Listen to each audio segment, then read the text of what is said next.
welcome to the joint storytelling man between the World Storytelling Cafe and Get a Word in Edgeways here in Shropshire. My name's Mike Rust and I'm the host for this evening. Welcome, welcome. You're always welcome for us to be here. John Rowe himself, who normally represents the cafe, I spoke to this morning, is in a hotel in Dubai. He was flying back from Hong Kong and Singapore, where he's been representing the World Storytelling Cafe, and he's been given loads of awards and gongs and trophies for being such an extraordinary person, of which he is, of course. So he said he would try and call in, but he's in a very posh hotel in Dubai. But we all know what's happening in the world today with everything that's going on in the Middle East. So Dubai is not the best place for him to be, and we wish him he's in our prayers, and we wish him safety, and we wish him a good trip home. And John, if you can hear these words, whichever way they come to you, please think that all of us are thinking of you. And we wish that you find your way home slowly and fine. Okay? So that needed to be said, and I'm happy to say it. And so, I think we might have somebody coming. I don't know who that is, but we'll find out in a moment. It just says Zoom user. That's probably Louis. So we're going to have a batting order. I'm going to go first for once, and we're going to go Keith, and then Baba. Are you going to do one? Sure. And then I think we'll see where we are from there. So I know it's Lucy. Lucy, is that you? Hello. Yes. Who is that? Hello. Hello. Who is that? Hi. This is Lucy speaking. Yeah. Ah, hello, okay, Lucy. Lucy. Hi, hi everyone. Hi everyone. Hello. Lucy, where are you? I'm not sure. Uh-oh. Somewhere between Oxford and London at the moment. In the car with Mike. Oh, okay. Well, hey, Mike. To be here. So I was just saying I spoke to John. Saying hi. Yeah. I was just saying, Lucy, I spoke to John this morning, and he's in the hotel in Dubai, and he's been well looked after and was in good spirits. Yes. Yeah. Yeah. We spoke to him earlier. Yeah. Yeah. Yeah. Right. Okay. Well, if you're on the M40, good luck with that. Thank you. Yeah. Yeah, it's pretty busy. Yeah. If you're going from Oxford to London, even more good luck with that. Yeah. Well, you'll be getting off. Hertfordshire is to the left, so yeah, about an hour away, I would think. So good luck with that. Yeah, yeah. Okay, you could always stop and have a couple of drinks, and then you could drive Mike home. It's not that many pubs on the M25. Just a suggestion. Yeah. Right. So we're going to start today with a story that I learned an awful long time ago, which comes from the Middle East. And when I learned it back in the early 1980s, somewhere around then, there seemed to be conflict all over that region before then as there is now. So I thought we'd start today with telling a story which I believe now to be hundreds, if not thousands of years old. For once, coming off the Mediterranean, going east, across the lands that we call now the Middle East, whatever they called them in them days, and whoever was living there, a storm suddenly came off the Mediterranean Sea, and as soon as it had come, it had gone. But while it was there, it tipped a beehive over, and the beehive toppled and it went back, and it toppled and it went back, and then it toppled and it went straight over. As it went straight over, some of the honey came out, but one bit of honey, a spot of honey, went up into the air and was caught by the wind and went quite high up and came back down again. As it came down, it was left in the middle of the desert all by itself, just a spot of honey. But a fly saw it, and the fly went, well, in every cloud there's a silver lining. Who would have thought there'd be a spot of honey in the middle of the desert just when I needed it, just when all my friends have been a blow away and I'm here by myself and I don't know what to do? A spot of honey is just what I needed. And it went down and it picked up the spot of honey and started eating it. Well, just as it was eating it and feeling really happy and sort of relieved in life, a moth saw it. And the moth said, "A fly eating honey. I'm going to have that," and dropped onto the fly and ate the fly. Well, the moth, a fly with some honey, a sweetened fly. That was one of the best meals he'd had for a while. And he was sat down and he was enjoying the aftermath of eating a fly. And a little bird saw the moth. And the little bird went, "A moth," flew straight down, picked up the bird and ate the bird. Well, it was happy with itself. There was still honey around and it was a bit sticky, but it was a nice moth, and he hadn't had such a nice moth for an awful long time. And he was sat there, really happy with himself. And a bigger bird saw the smaller bird and went, "I'm having that," and came down out of the skies and landed on the smaller bird and killed it just like that. Bang! Well, he did like small birds, particularly if they had something in their tummies and a bit of honey around, because the little bit of honey was still knocking about in the middle of the desert. And it was sat there and it was looking really nice. And suddenly the big bird turned round and scared it and faced a cat. And the cat jumped straight onto the bird and killed the bird solid dead. Well, the cat was happy and started eating the big bird. It had a little bird in it and all the other stuff and all the honey around it. Well, just as the cat was enjoying the bird, a dog turned up from nowhere, jumped on the cat and killed the cat, grabbed it by the back of its neck and started walking away. As it was walking away, just round the corner there was a village. And this woman came out and she saw the cat. And it was her cat, it was her pet. She'd had it since she was a kitten. It was about 5 years old. It slept on her bed every night. And she said, "You dog, you've killed my cat." Picked up the spade that she was holding and banged the dog across the head and killed the dog. And she said, "That serves you right." Well, the guy opposite, he took one look at this and went, "You've just killed my dog." And the woman said, "That dog killed my cat. The dog deserved to die." And the bloke said, "You've just killed my dog." She said, "Yes, I have." She says, "Go and get your husband. I want to talk to him. You've just killed my dog." She said, "I will get my husband." And she went and got her husband. And the husband came down. And the guy who owned the dog, picked up a bow and picked up an arrow and killed the bloke, the husband of the woman who owned the cat. She said, "You kill my dog, we kill you." And that's the end of it. Well, his family, they all turned round and they had to think about it. And suddenly there wasn't 10, there was 20 of them. And they were all standing together saying, "What are we going to do about this? Because this bloke has just killed our cousin all over a dog. And the dog's killed the cat." And she said, "Yeah, what's happened?" Well, the other side, they turned round and said, "That lot are going to attack us." So they all went and got together. And suddenly there was 20 men either side.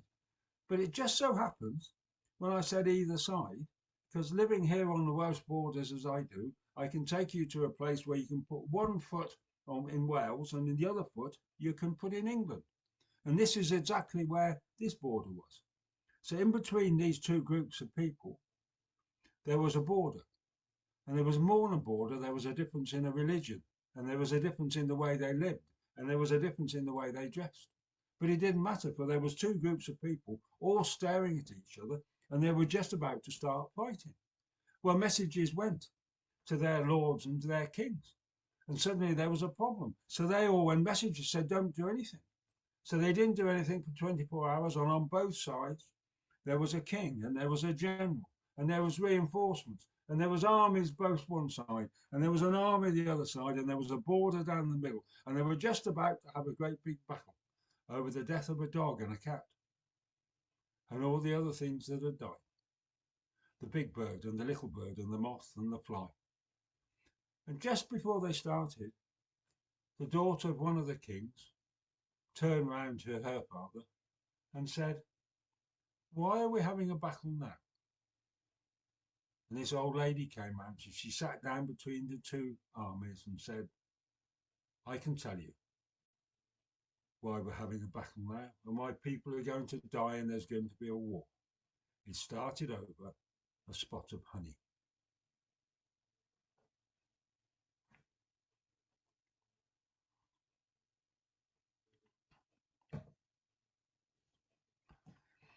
I just thought tonight of all nights, when my friend John Rowe was in a hotel in Dubai, it would be appropriate to tell that story. So I hope you've enjoyed it. And if you enjoyed it and you want to listen, tell it again, please do. In the times that we live nowadays, I think it's important that sometimes stories are heard. So, but I would say that, wouldn't I? So I'm going to go ask from Keith Walls from Wolverhampton, as they say, who sits in pubs and quaffs beer. But I was there to witness it the other night, I must have said. Oh, there's John Rowe. John, everybody wave to John Rowe. If you can't see it, everybody wave to John Rowe. Okay. I don't. He's in a hotel in Dubai still, I think, or in an aircraft lounge or something like that. But and I can. Baden's there, so you can wave as well. It's nice to see you, Rasheen. I don't know if you're in the UK or you're in Spain, and that's Keith from Lincolnshire's just turned up. Rona's here. I spoke to earlier. I know Rona's just listening tonight because she's babysitting. So I'm going to go to Keith from Wolverhampton, and then we're going to Battersea, and then, as always, we'll make it up as we go along. So, Keith from Wolverhampton. Ah, thank you. Thank you. Yeah, I like that story, Mike. That there's lots of versions that people fighting over things they can't remember how it started. You know. Anyway, I'm not going to. I've got a story for you now, anyway, and it's a story about Greytown. And you may wonder what Greytown is. Well, everything was grey. Every house, every road, every shop, everything was grey. And as a consequence, the people were grey too. They were lethargic and uninteresting. And there were no interesting conversations and nothing ever nice happened there. And people moved around the place slowly, slowly. But as luck would have it, on the edge of town lived a magician. Now, it is not the job of a magician to change things dramatically, and it's not even the job of a magician to tell people how to change. But they can influence things, and that's the idea she had. And she went down to her cellar, and she had all these strange jars of powders. And she got a great bowl, and she mixed some together, and they turned red. And quite simply, she got a brush, and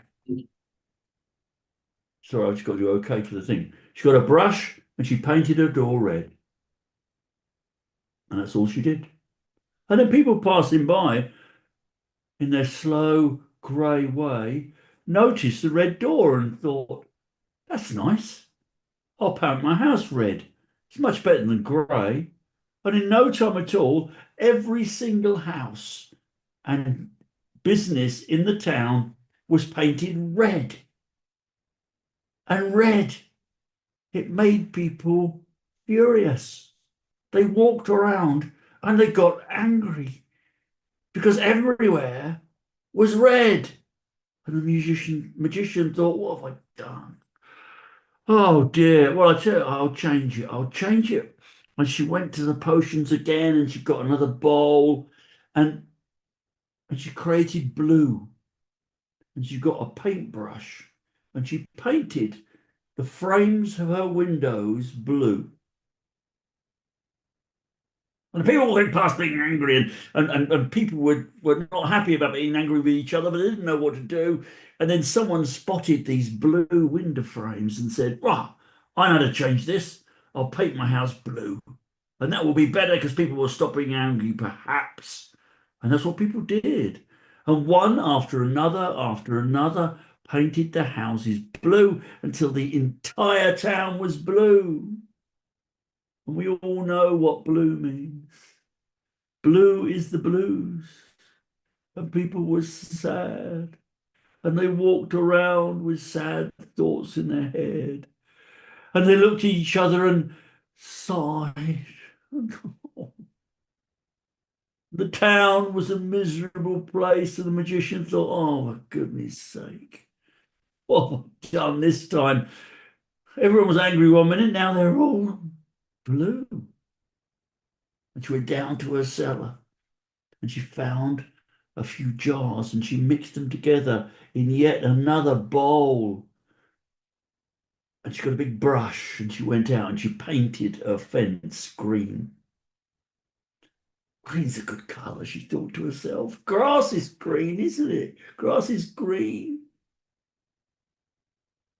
And people walking past glumly saw the green fence and thought, well, I don't know what green means, but it's better than blue, isn't it?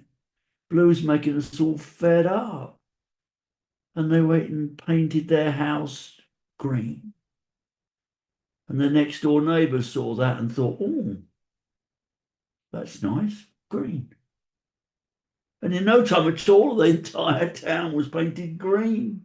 And we all know what green means, don't we? It means envy.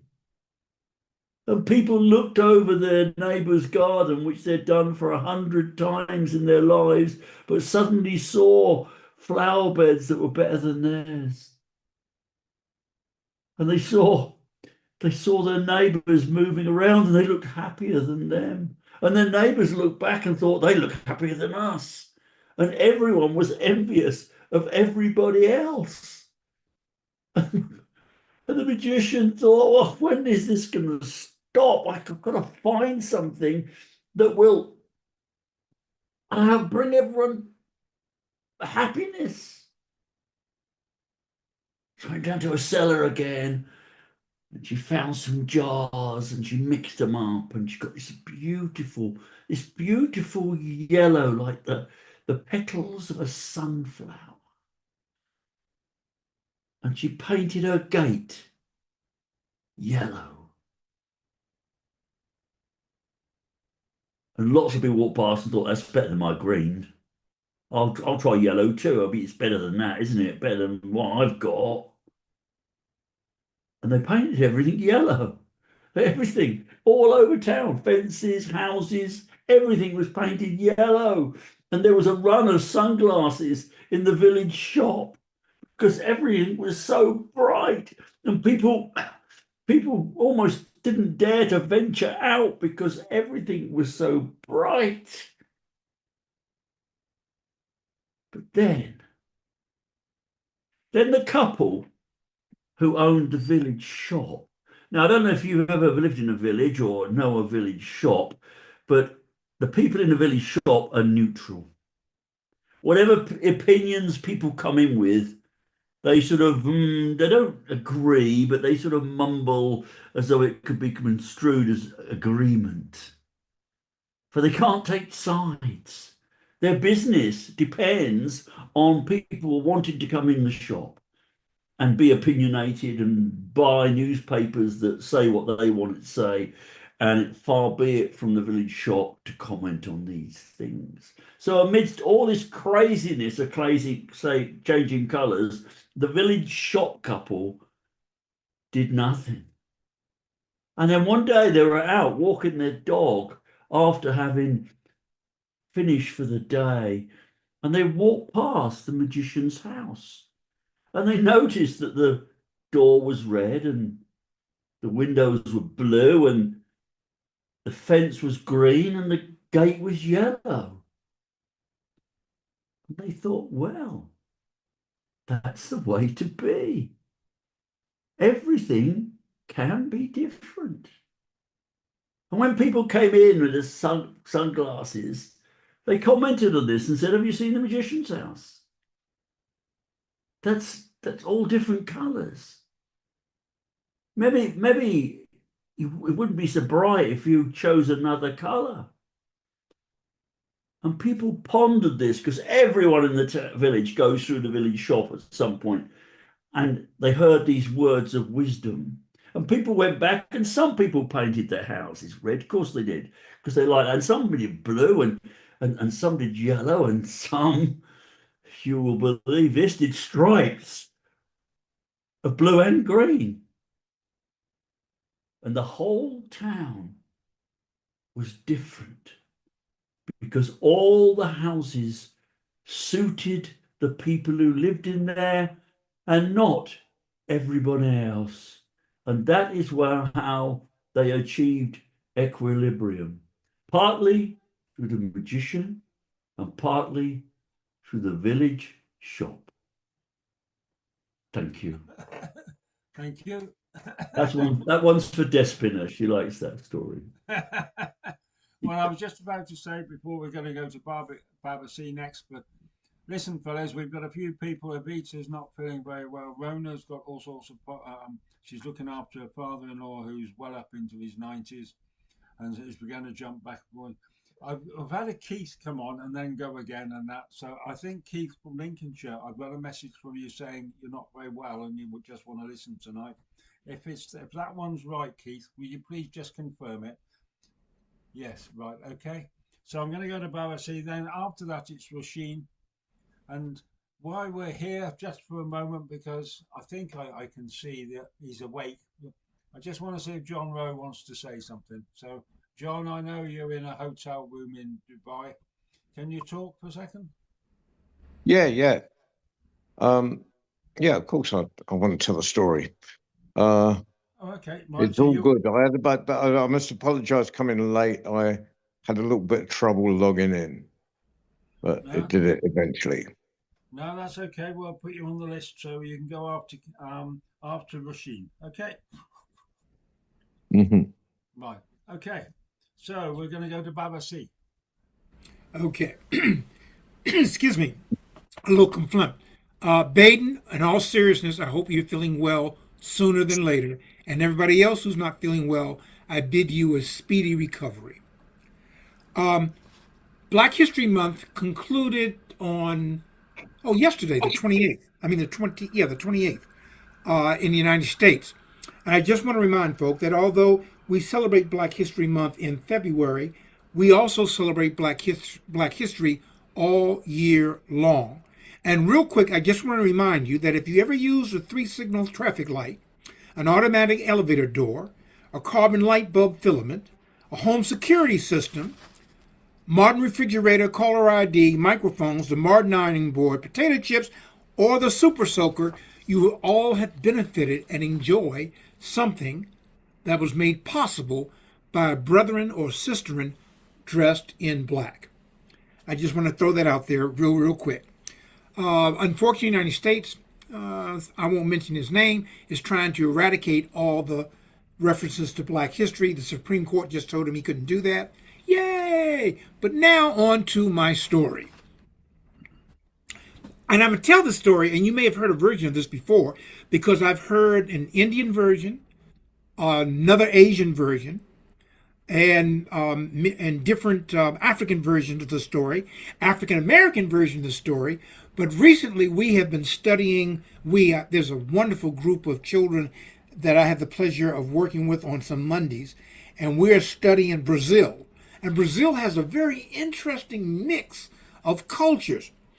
Unlike most of South America, the language, the national language in Brazil is Portuguese, not Spanish. And as I was reading and researching the story, I said, wait a minute, this is an African story. No, it's an African American story. And they have references that show a blend of how cultures can merge. For instance, in the version of the story that I'm going to tell, I might say tigers. Well, tigers are not native to Brazil. But anyhow, let me tell the story. This is a story about how Monkey became Trickster.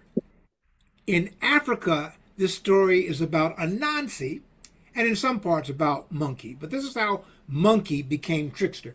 And you're going to have to, excuse me, I have to improvise, because in the Brazilian version, there's a guitar being played.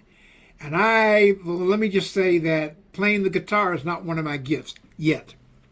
So, long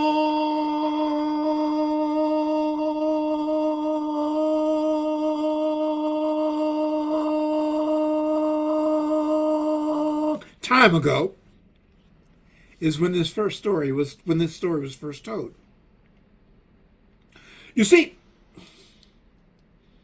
a long time ago, people didn't have to work the farms. They didn't have to till the fields.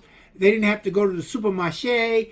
If they got hungry, because everyone lived around this great, huge garden.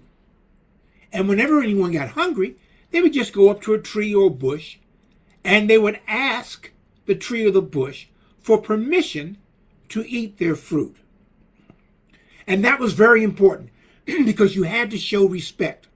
So if you wanted an apple, you walk up to the apple tree and you say, "Good day, apple tree. How are you? I hope you're feeling fine.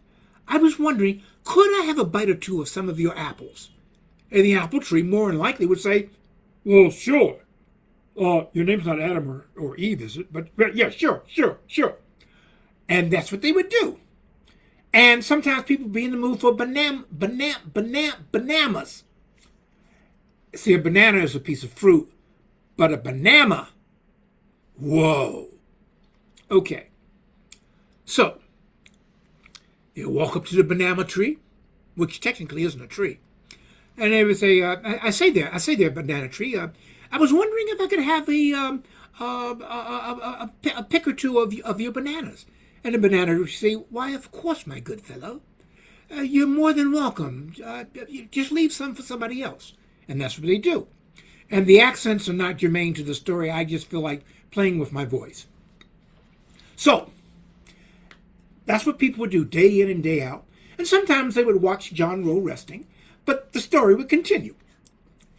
And so there was this one tree that had this beautiful aromatic fruit on it. It smelled so lovely that even the bees got jealous because this tree smelled so lovely. Some people say it made its own honey. But no one could remember the name of the fruit, the name of the tree. So they couldn't get any because you had to ask for permission.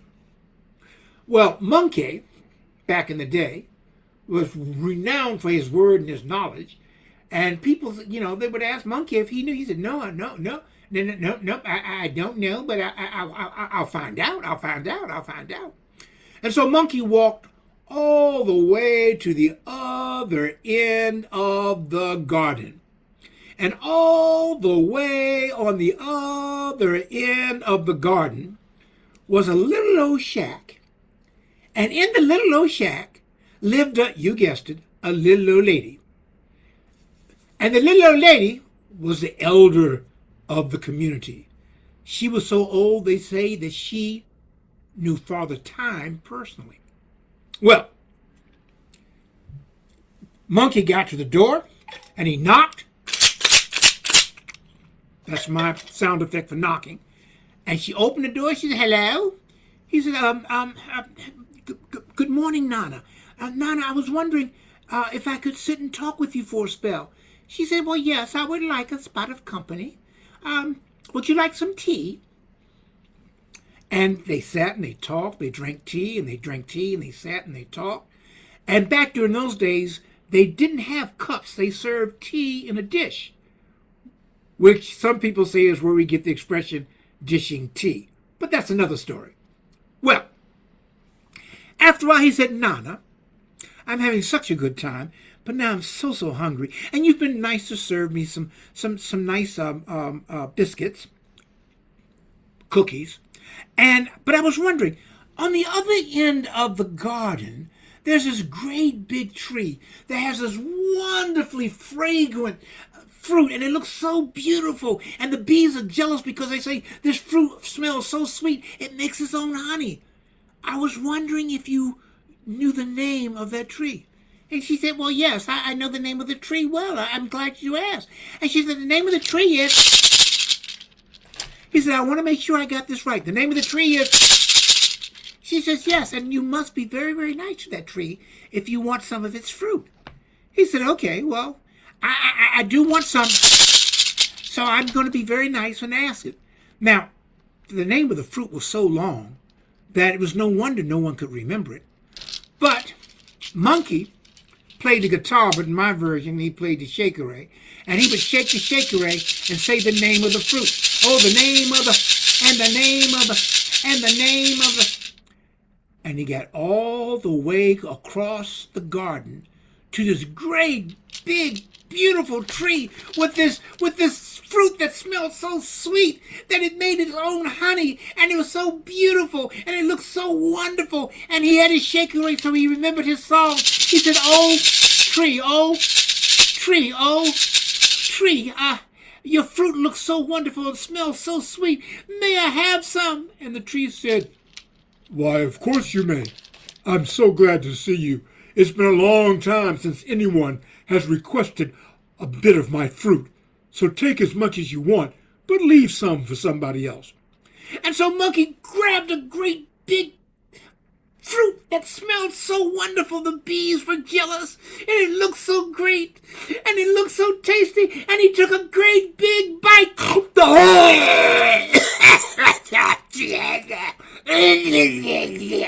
Oh, ew. Oh my goodness. Oh, that's vile. That's ugh. That ugh. This tastes as vile as it looks pretty, as it looks beautiful. Oh my and Monkey ran to a nearby stream, and he drank and he drank and he drank until he washed the foul taste out of his mouth. And he sat there going, "Oh, that was horrible. No wonder nobody wants to eat from that tree. Oh, that was horrible. That was Hey, wait a minute. Why should I be the only one to suffer?" I have an idea. And so he went and he gathered the other animals around, and one by one he told them the name of the tree is, the name of the tree is, and they remembered that. And they remembered to say, and they remembered to say, and they remembered to say, and one by one, during the course of the day, they went off to the tree and they said, "Oh, wonderful tree, could we have some of your fruit?" And the tree would say, "Yes, you may. Help yourself, but leave some for others." And they would pluck this great, big, beautiful, delicious-looking fruit that smelled so sweet people thought it made its own honey, and they took a bite. Oh, that is foul. That is nasty. Monkey lied to us. And one by one, the other animals in the garden realized that this fruit was not delicious, that this fruit was as vile in taste as it was pretty in sight, and as vile in taste as it was so sweet in aroma. And some people say that must have been the durian tree, but no, it wasn't. Even though that's a very foul-smelling fruit, it tastes very nice. It's the opposite. But this fruit looks so nice, but tastes so foul. And from that point on, nobody trusted Monkey. And from that moment on, Monkey was known as Trickster. Now, I hope you took a bite of the story, but not of the fruit, so that you can grow and take root and share this story and the fruits of the story with others. Asante. Oh, thank you very much, Baba. And when I tell that story, the tree will be the slow tree. Because we have slow, little slow. They look like plums and damsons, but they taste awful. But you do have to make them into slow gin. And to gin, I was going to add a thing about, that's why some people say people drink today, because they couldn't get the taste of the fruit out of their mouth, and they resorted to drinking alcohol. But I decided not to add that. Right. Well, I think that Rasheen and I will both agree that drinking alcohol is something that has to be done from time to time. I concur. Yeah. So thank you very much, Baba. So we go over to Rasheen. Hi Who is in everybody, I'm You now back back in the UK, England. or you in We Portugal? got back late Friday night, it took from Monday morning till Thursday night to drive the whole of Spain. We got on the ferry. We got off the ferry late Thursday, stayed over in Portsmouth, and finally got home via the hospital. Because some of you may not know, I fell over a chair and broke my ankle. Went to my local hospital. They said, "What did you do?" I said, "Well, I fell over a chair. I broke my ankle." And we were in an apartment 3 floors up, only outside stairs. I couldn't go out. I went nearly 2,000 miles to sit and look out of a window. And the nurses went, "But did you have a good holiday?" Yeah. Yeah. So my reply was, yes. Yeah. Anyway, Baba C's story has reminded me of one that I rather like. And it's about a man who used to make hats. This man lived in a hot country, possibly Mexico, possibly one of the African countries, but he made hats out of the seagrass, and he made different size hats, different size of brims, and he would work away weaving the hats until he got a cart full, and then he would load it up and go around all the different villages to the different markets until he'd sold them all, and then he'd take his donkey and his cart home and he'd start making them again until he got another cart full. Well, this one day he'd set off with his cart full of hats. He got his own hat on because it was a very, very hot time of year, and the donkey and he were plodding along on their usual route, and the day had been so hot that it got to a point he thought, "I can't deal with this anymore. I'm going to stop and have a bite of lunch, feed the donkey, and then we're going to stop and have a rest and wait till the evening's a bit cooler before we carry on." And so he took the donkey off the cart, tied the donkey up to the next tree so the donkey had plenty of shade, gave the donkey a bucket of water. He went and sat down under the shady tree, pulled his hat down over his eyes, and fell fast asleep. That delicious heavy sleep you get when you're in a hot, hot place. And it was a deep sleep, and it was a dreamless sleep, and it was a couple of hours before he woke up, and it was cooler and it was fine. But the trouble was, when he went to get the cart to put with the donkey, the cart was empty. Not a hat in sight. Where is his hat gone? Was there a thief? What was going on? And then he heard it. He heard in the trees above him, chittering and chattering and laughing. And he looked up, and the tree was full of monkeys. And on every monkey's head was a hat. And he went, "Oi, you, give me my hat back." And you know what monkeys are like? They like to join in. So they all went, "Oi, he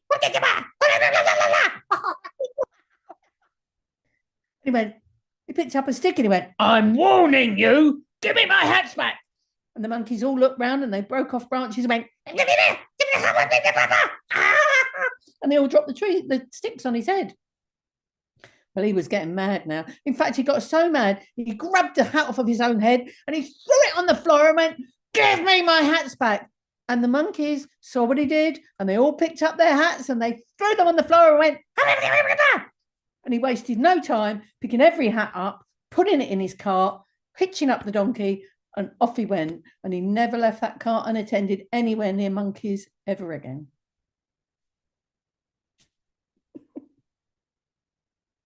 Yeah, so there's an old saying, say, never trouble trouble till trouble troubles you. Absolutely. Yeah, absolutely. Thank you, Rasheen, and we all hope that we'll stop calling you Hopalong. Okay. Well, I've got another review at the hospital tomorrow. They may put a fresh cast on because British hospitals don't like foreign casts. They want to put one of their own on. Quite right, too. Can we have a British cast, please? A good old British cast. None of your foreign muck. None of this foreign stuff. Yes. Yeah. I won't have all this nationalism. So we're going over to John Rowe now, who is, I don't know what you're going to do, John. You, of course, you're very welcome to anything. I'm going to tell a story that I've probably told it before on this, but not for a long time. A story well told is a story worth retelling. Well, no, it's been a funny old few days. I just had this fantastic tour of well, not tour because it was but to schools in Chennai, and went down really well and feeling good. And then I went to Singapore and went down well there, and I felt good. And then I got on a plane. I went swapping Dubai. I should have been home Saturday night because I'm doing school. I should be in a school in Slough tomorrow. Unfortunately, these him who shall not be mentioned decided to throw explosives together with his mate, whose name begins with N, at a country quite near here, and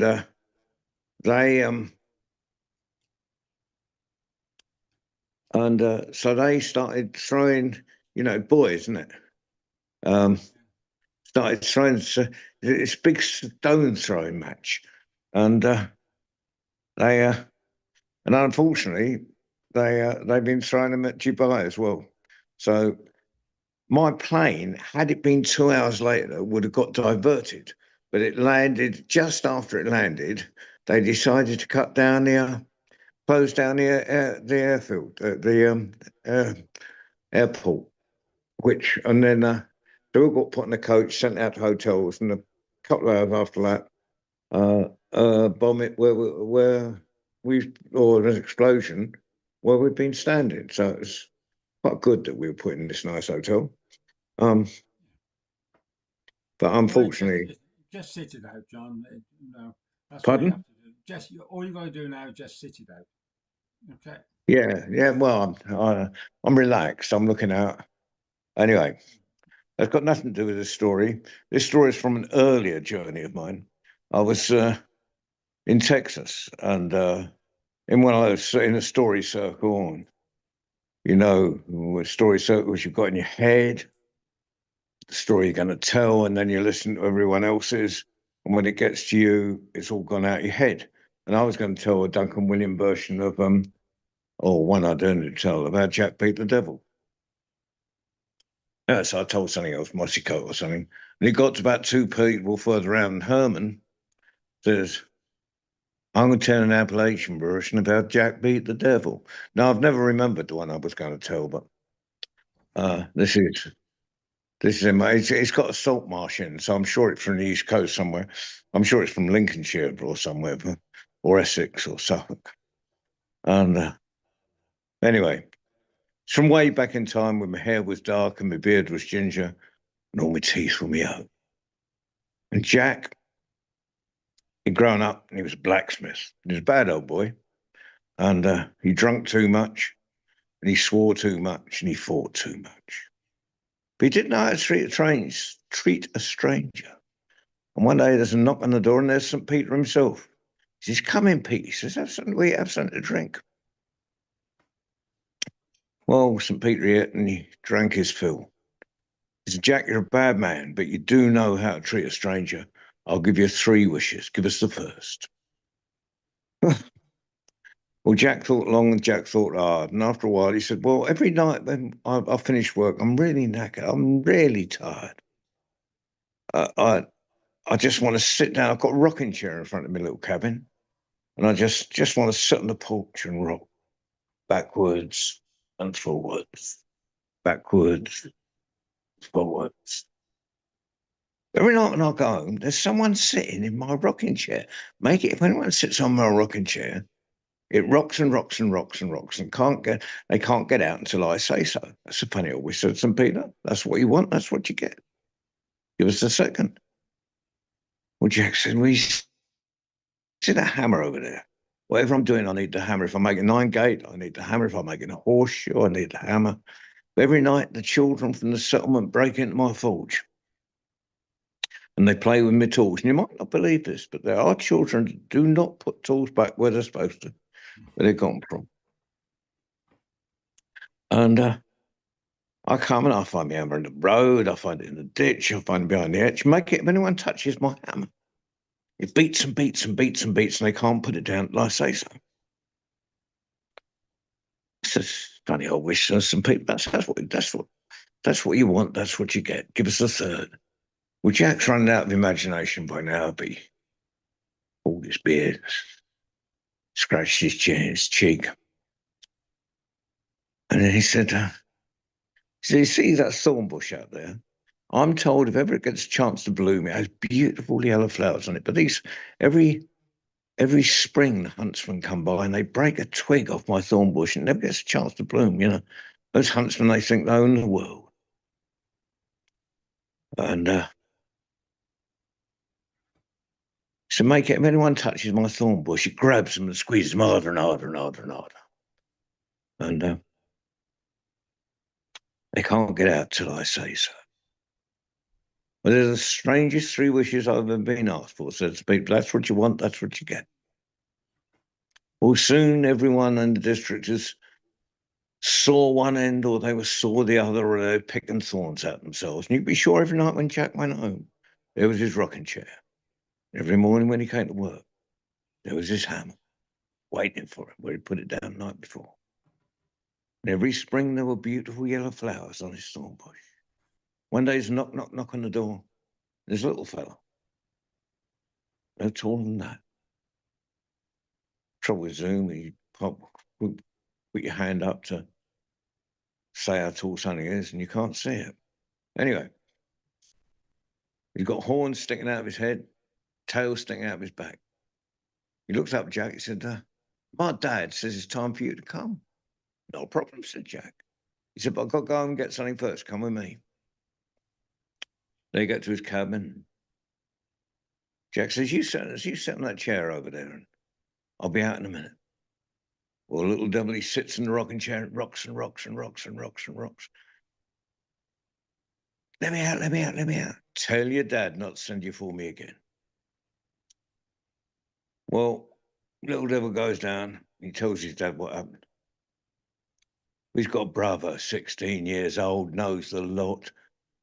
Nice shiny horn, Adidas stamped down each horn, long tail, 3 stripes down it. It's no good sending that squirt of a brother of mine. He says, send me, I'll sort it out. You make sure you do, boy, said Bill. Well, he doesn't even knock. He walks in and goes, here, you. My dad says it's time for you to come. No problem, said Jack. But I've got to finish this job. Pass me that hammer.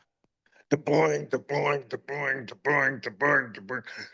Let me put it down, let me put it down. Tell your dad not to send you for me again. Well, some of us can remember when our dads asked us to do something and we failed miserably to get it right. You just didn't want to see him. And it was like that with a little dad, with that 16-year-old. You know, because the thing is that the weird thing about dads is if you want to see them, they're never around. If you don't want to see them, they're right there in your face. Anyway, he finds a little fire up the back somewhere, up the back of Hill. Never find me here. Hardly any sat down. There's a big fella. Where's Jack? Well, there was this hammer, Dad. I knew it was no good sending the boy to do a man's job. I'll go and get it myself. Well, he walks in. He's polite. He knocks. He turns around Jack. He says, I don't want to hear any nonsense about rocking chairs. And I don't want you telling me about hammers. You're coming with me. Not a problem, said Jack. You're going to have to fight me first. The old devil liked to fight, and Jack liked one more. You could tell he'd had so many his nose was sitting on this cheek and half his teeth were missing. Well, they stepped outside and they set to. You've never seen a fight like it. I tell you what, if it went on in the middle of the festival in Marrakesh, we wouldn't be trying to stop it. We'd be selling tickets to watch. Well, it went on 1 day, 2 days, 3 days. Went on for 7 days. At the end of 7 days, the devil's sure he's got him, and he leaps at Jack.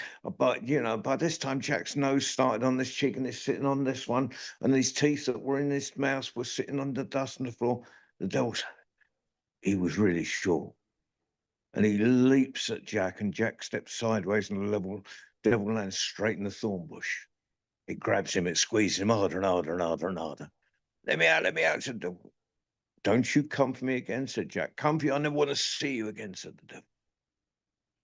Well, Jack lived a good long life, but poor old boy, eventually, he had to die. You know, he'd had a good life. whenever he went down home, there was his rocking chair waiting. Hammer. Devil never came back.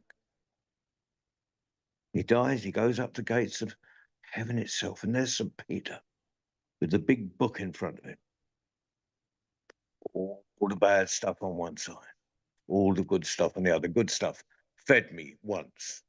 Bad stuff, page after page after page after page. Jack said, I know I can't come. I've been a bad boy, he says. He said, can I just pop? I'd love to pop in for a look. I'd just like to see what heaven's like. So I won't stay. Oh, St. Peter says, no, it's more my job's worth. You're going to have to go downstairs, mate.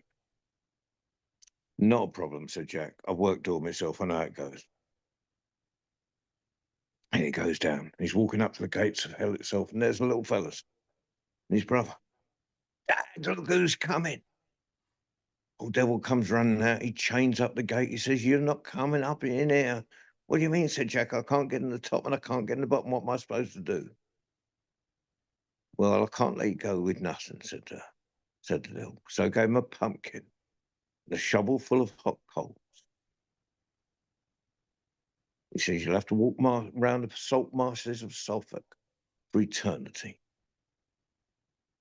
I can't let you go with nothing. He took his pumpkin and hot coals, and off Jack sent. And if you look at the marshes at night, sometimes you'll see lights.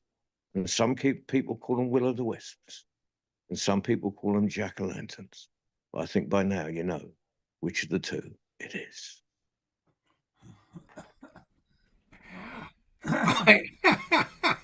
Hey, John, your character sounds a lot like a character we call Stagger Lee. And Stagger Lee was so bad, heaven wouldn't take him and hell didn't want him. You know, but that's what your story reminds me of, because he fought the devil too and he won. Yeah, because he killed a man because he wouldn't. This man just stole his brand new hat, didn't he? So he shot him dead on the spot. Yes, you know Stagger Lee. You never cease to amaze me, good sir. Yeah, Stagger Lee. Yeah, Stagger Lee was so bad that they called the sheriff on him, and when the sheriff discovered who he was going to arrest, the sheriff took a vacation. Yeah, Stagger Lee was a bad. Hush your mouth. And I'm not talking about Shaft. Yeah. But Baba, you've always got to remember, when you get up to the gates of heaven and you go and talk to St. Peter, and if he lets you in, go up a bit, turn right, there's an alley on the left. Go down to the bottom of this alley, and there's the pub, the English pub in heaven, and it's called the Golden Harp. And you go in there, and everybody's smoking, because you can smoke in that pub because you're dead already.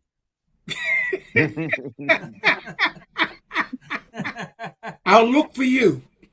Oh, I'll be here. Lots of my pals are in there already, mate. Waiting for me. Right. So now I have Rona, who's managed to get herself back, which is absolutely brilliant. I see Michael Currins was here a moment ago. Are you still here, Mike? Yes, I can.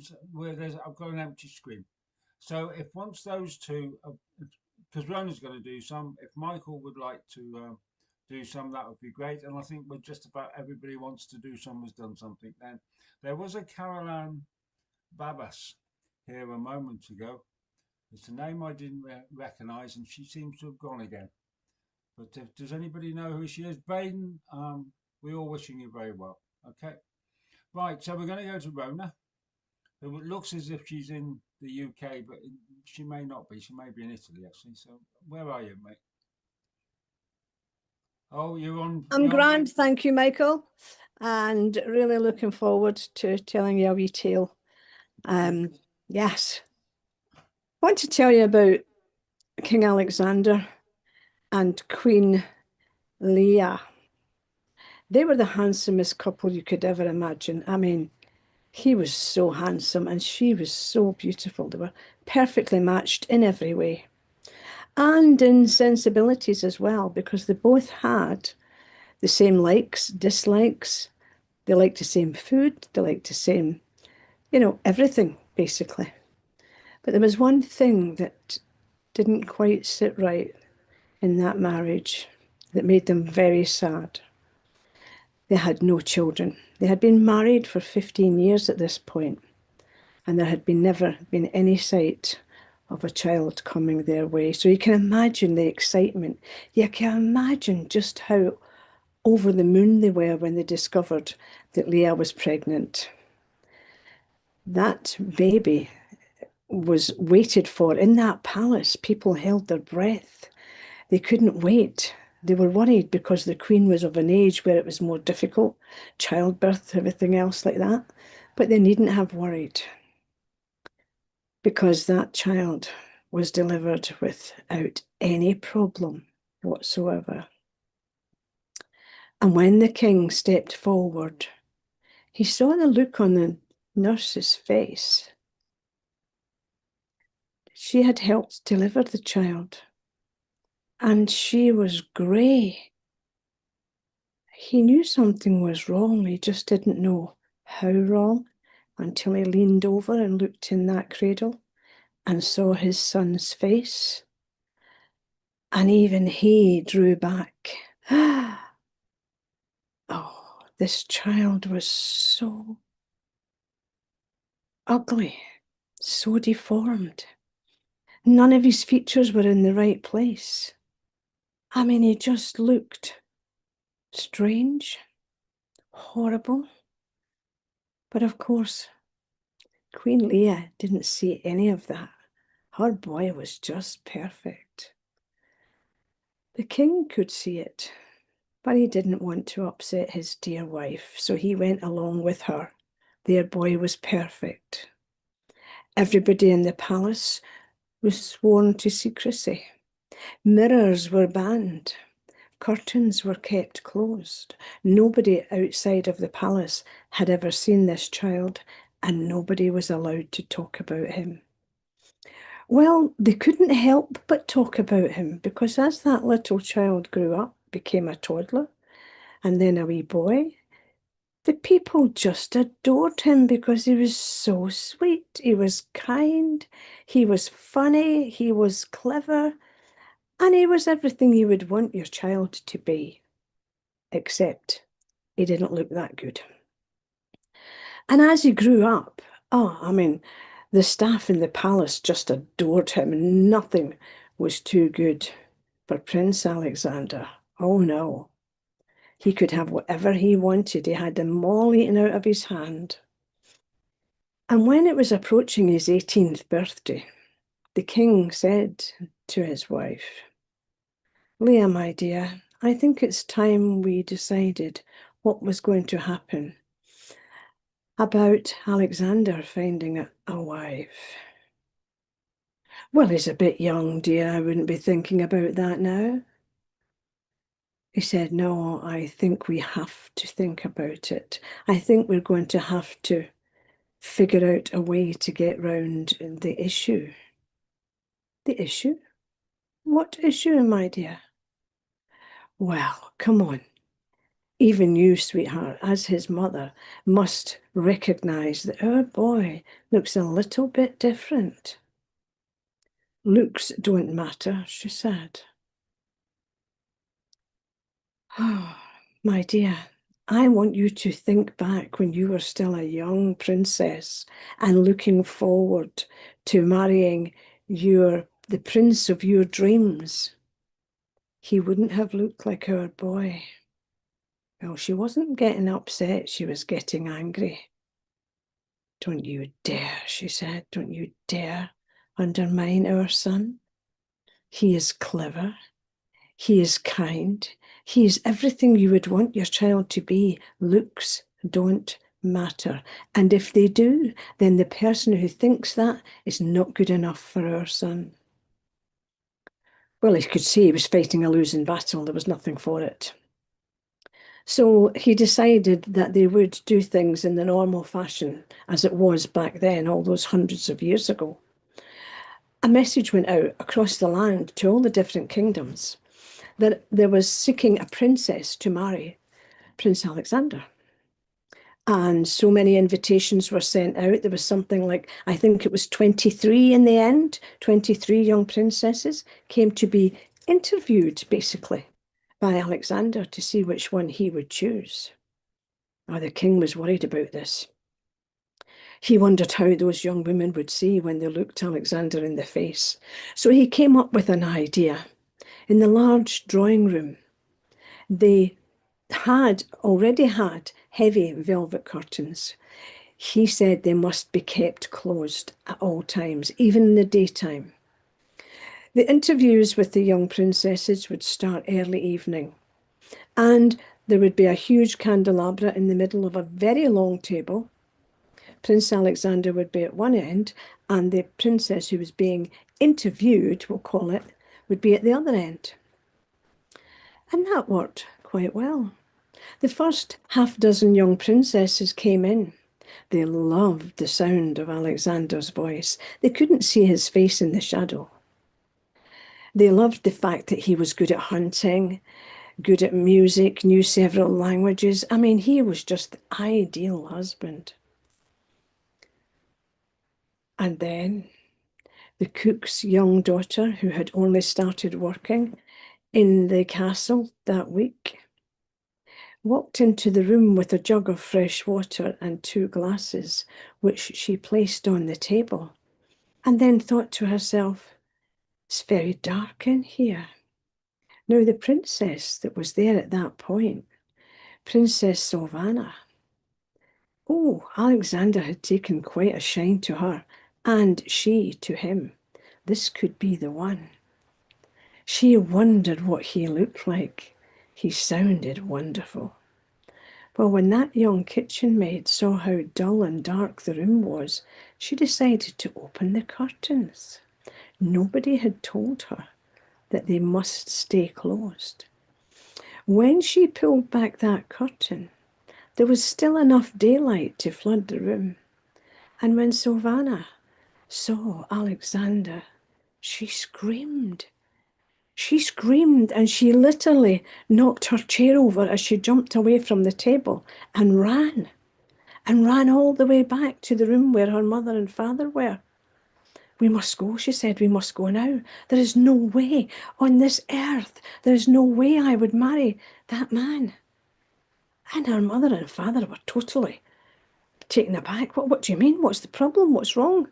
"Oh, he's a monster." "He's a monster?" I mean, he looks like a monster. He looks like nothing I've ever seen in my life. It's horrific. And her father and mother were both disappointed.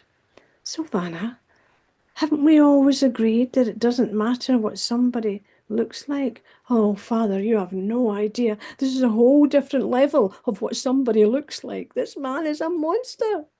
I cannot marry him. We must go now."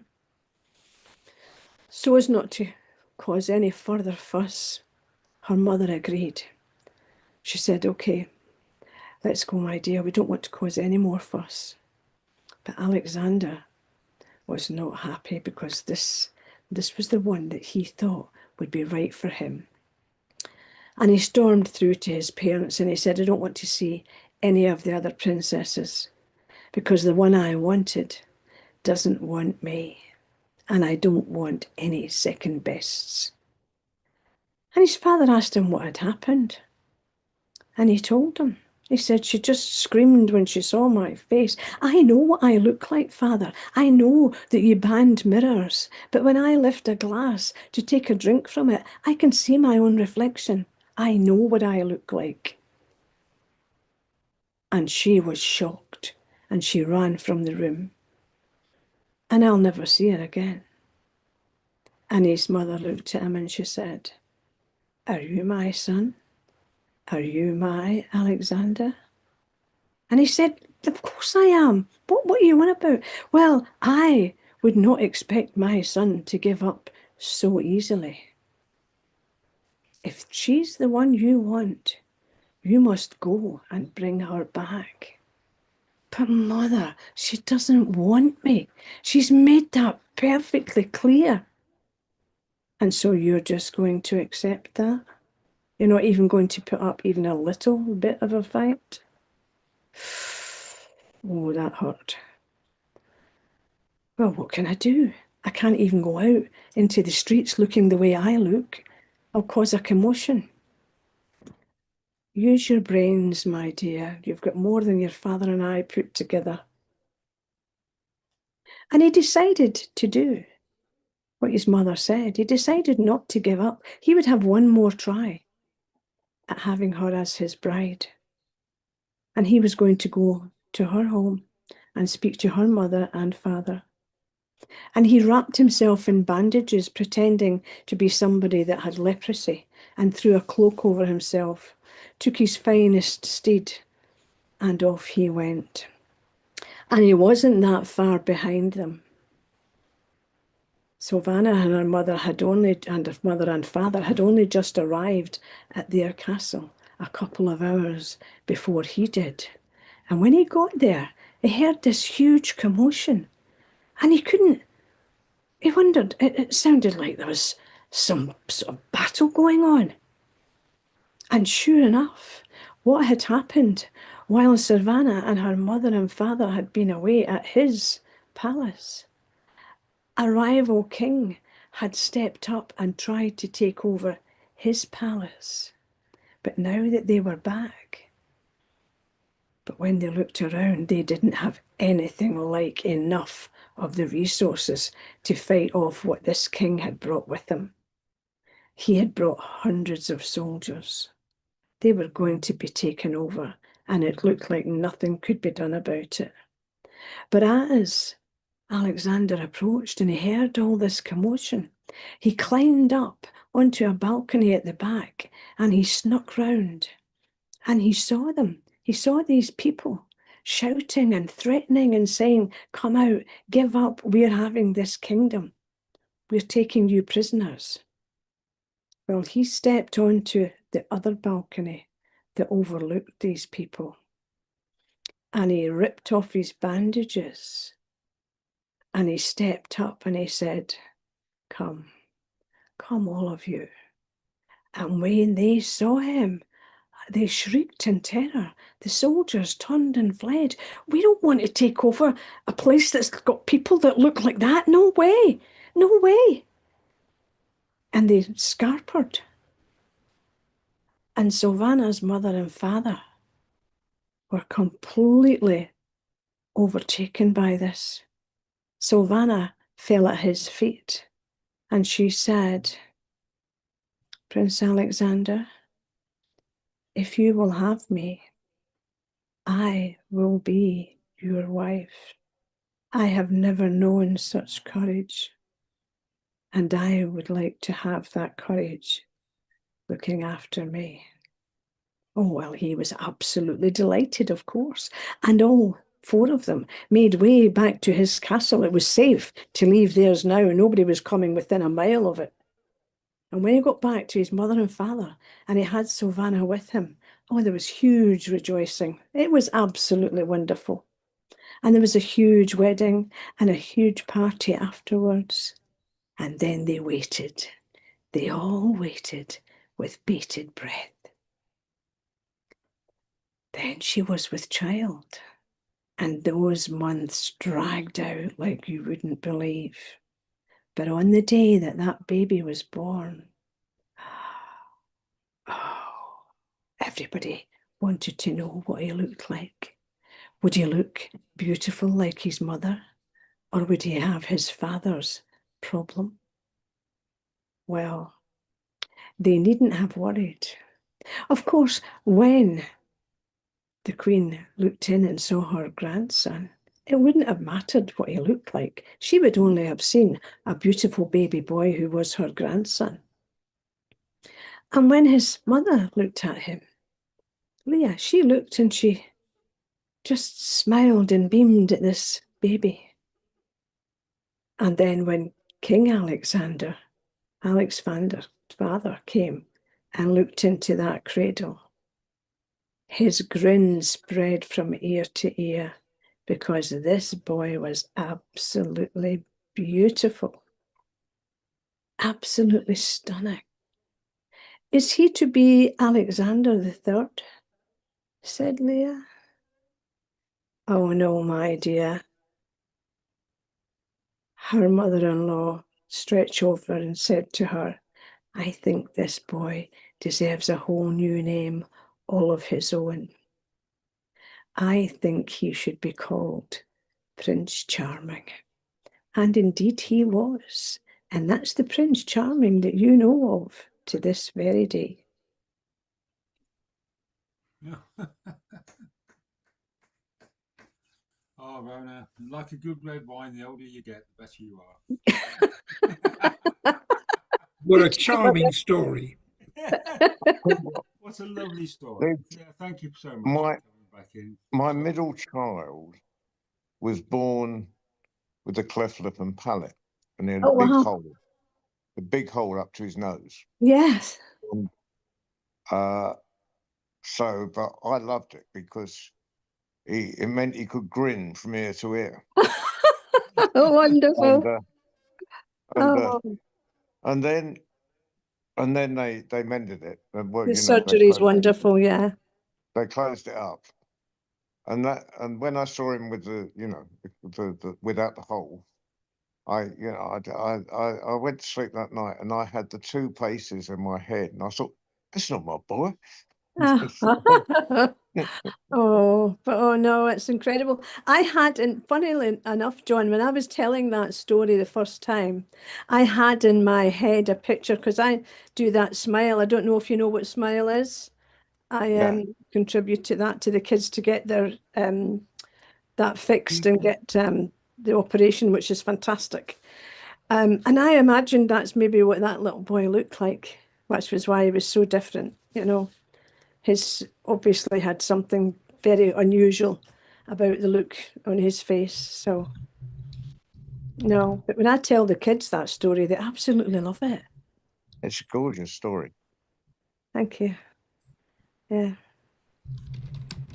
So I think the only person I've got on my list now who hasn't told is Michael Kerins. I can see you there, Michael, but are you looking to do something tonight or not? You're on mute. You're on mute, my friend. Okay, so you stay on mute. Right, here, I've got it now. No, I'm not going to tell. I just come on to make sure that John Rowe was still alive. I saw something on one of the news feeds that he was, well, let's say in danger or in a dangerous place, and I just wanted to show some solidarity.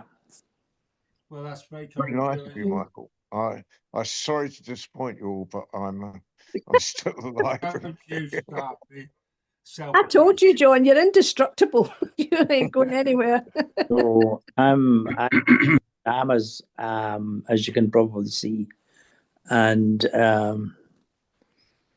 those of you who know me might know that I don't wear pajamas, so that I'm just here being modest in my wife's. Oh, where's this going? My wife's house coat.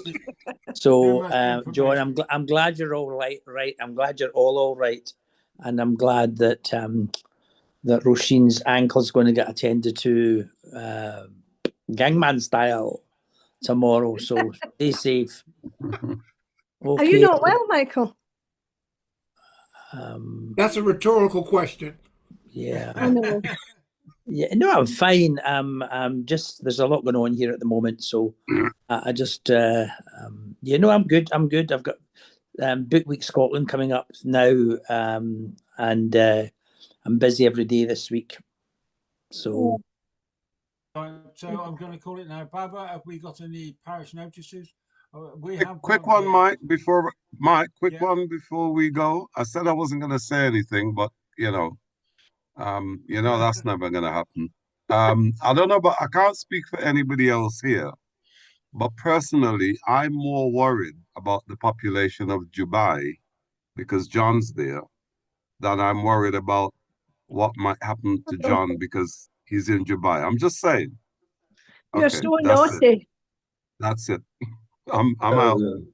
Totally. Okay. Baden, I'm more worried about the population of Herefordshire. Now I know you're going to Fate, and the people listening to you at Fate. Okay. So real quick, can you hear me? Yeah. Okay. So real quick, coming up on Wednesday is Justin Demir with That's what I was going to do. Are you taking my job? Oh no, John. Hey, John, I'm here to support you, and I thought you were resting. I'll be quiet and allow you the honor, sir, as I rest in your shadows. So let's go to John Rowe then, John. I did ask Baba. It's my fault. I did ask Baba because I thought you were asleep, but never mind. You see what I mean? No, I wasn't asleep. You see I'm what just I doing it mean? on the phone, and I have difficulty holding it up.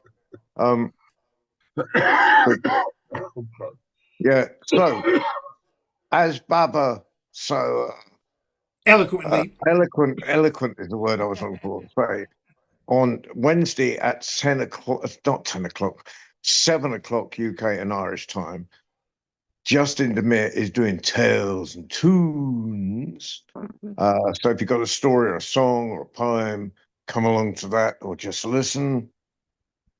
Friday is Colin Unwin Irwin and doing stories for children.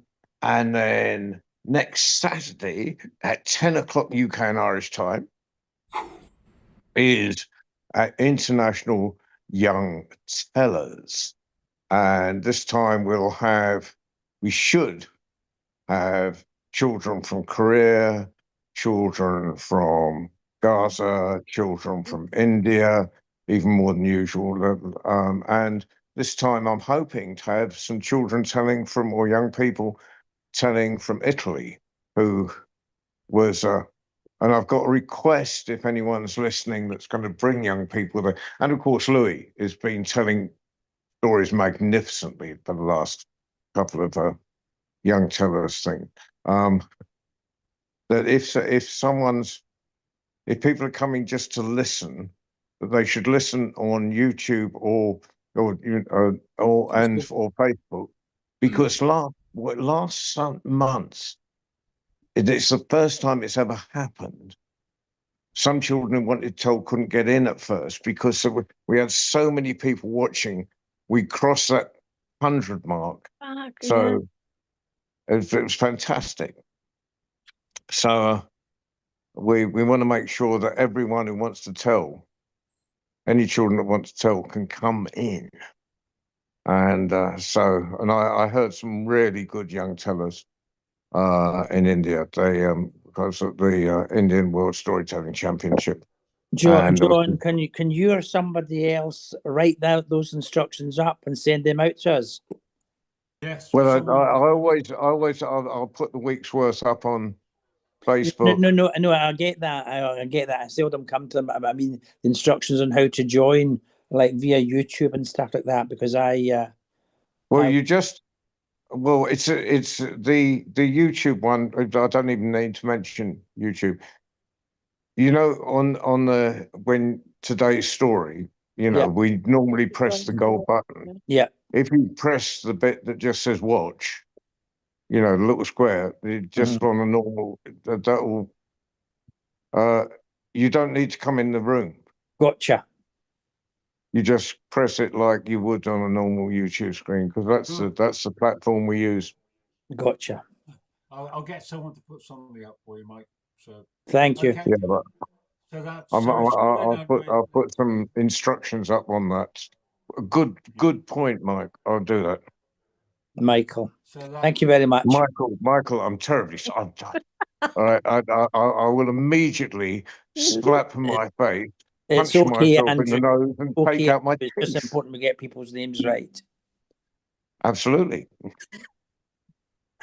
I'm so glad you're well, John. I was really. I'll tell you what, getting people's names right. I was talking to Nick Harika earlier in this week, and I think I've just about got her name. So I always miss out one syllable on her name. I still haven't got it right.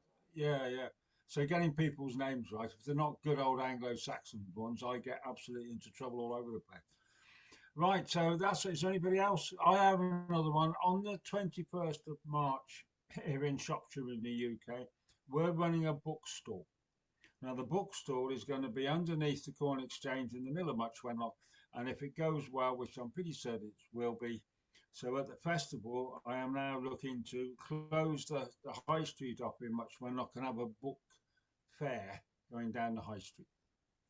That's the plan. And so and we're looking for authors and authoresses, mainly local ones, but we're going to put it out to the World Storytelling Cafe and our social media platforms. If you've got any books and you want us to say, if you get the books to us, we'll put them on the store and we will sell them for you. And we're jolly good at selling stuff around here. Being a storyteller, you can do that quite well. For the very small price, and Baba will agree with me, and Rona from Scotland particularly, of 10%. So I think a 10% charge for selling a book is quite a small charge.